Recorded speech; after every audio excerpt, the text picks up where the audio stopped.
Before we get started, shout out to Scott Beatty and Chad Cooper for this request, and don't forget to leave a request in the comments below and I'll feature it in that video. So Scott, Chad, a fine choice because oh boy, this one is going to be fun. I don't think there is anyone in AWA that is so good at being bad as Raine Valentine. She's brash, obnoxious, uncaring, and disturbingly vicious. Because of this reputation, Raine is feared by many of the other femme fatales.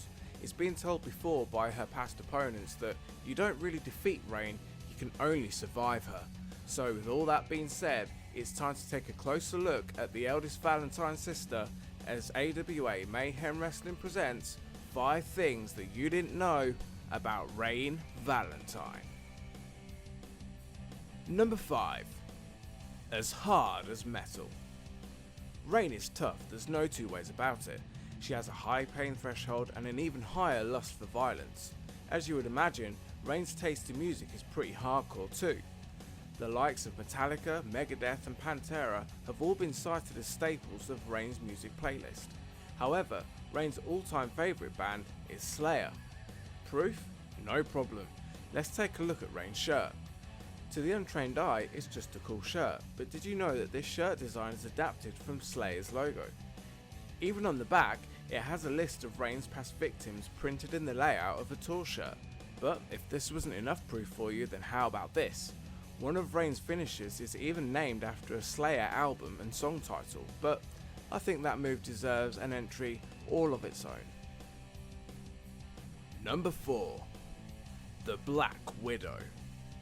Time to take a trip down memory lane for this entry, all the way back to the summer of 2010. Raine's younger sister Chloe was making waves in the newly started Femme Fatale division. It seemed for a while that Chloe was untouchable, up until a heavily disguised figure began jumping her at every opportunity. Whether it was backstage, in the middle of an interview, in the locker room warming up for a match, or in the middle of a match, Chloe could not escape this mystery mercenary, dubbed the Black Widow.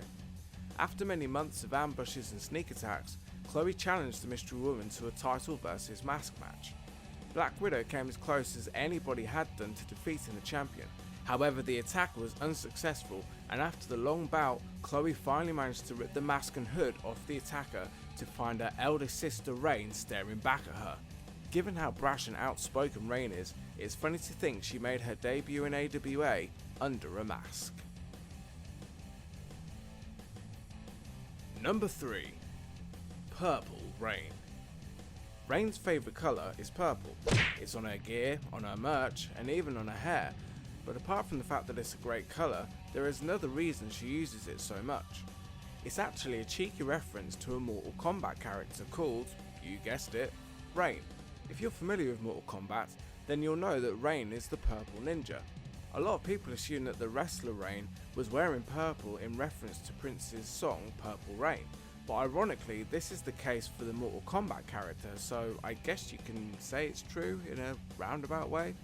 As a side note, the Mortal Kombat character Raine is arrogant, self-serving, deceitful and hates his other siblings, at least in earlier canon. So yeah, of all the Mortal Kombat characters, I can't imagine why Raine liked this one so much.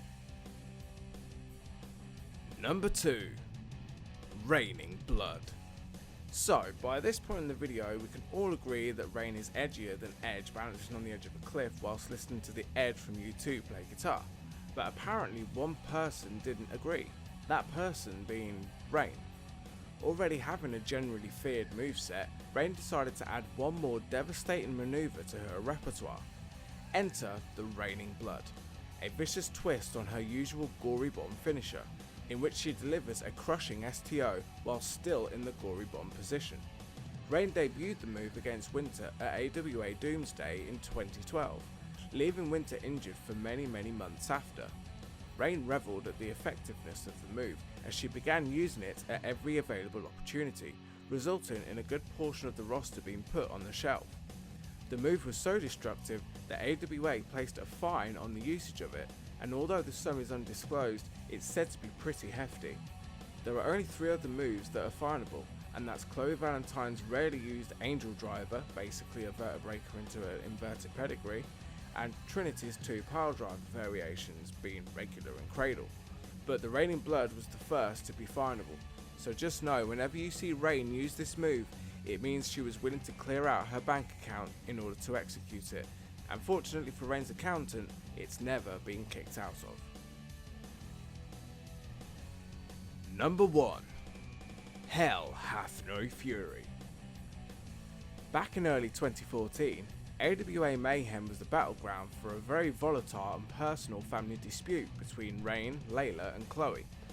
While Layla and Chloe didn't always see eye to eye, together they proved to be too much for Raine to handle alone, leading Raine to introduce AWA to 2 new family members, younger cousin Talia Rose, and brace yourselves for this one, that young lady there is the monster today known as Raine Valentine. The trio were called the Hellcats, with Raine as the leader. Needless to say, the Hellcats were an unstoppable force and quickly enabled Raine to reclaim her throne at the top of the division. But soon after, Raine began to lose control of the monster she had turned Paige into. Seeking revenge on her sister, Paige turned her aggression to Raine and ultimately cost her the Femme Fatale Championship against Layla. With Talia tiring of Raine's attitude and Paige disappearing after turning on Raine, the Hellcats dissolved. But for the short time that they were a team, they were the most dominant stable in AWA history, at least until the Dark Rising happened. And that was my list. I hope you enjoyed it. If you did, then don't forget to like, comment, subscribe, all the usual stuff. Guys, episode 9 is about to drop. It's been way overdue, and thank you again to everyone for being so patient. The flow of content should be a little bit more regular from now on. So yeah, don't forget to leave your suggestions down below, and I will see you in episode 9.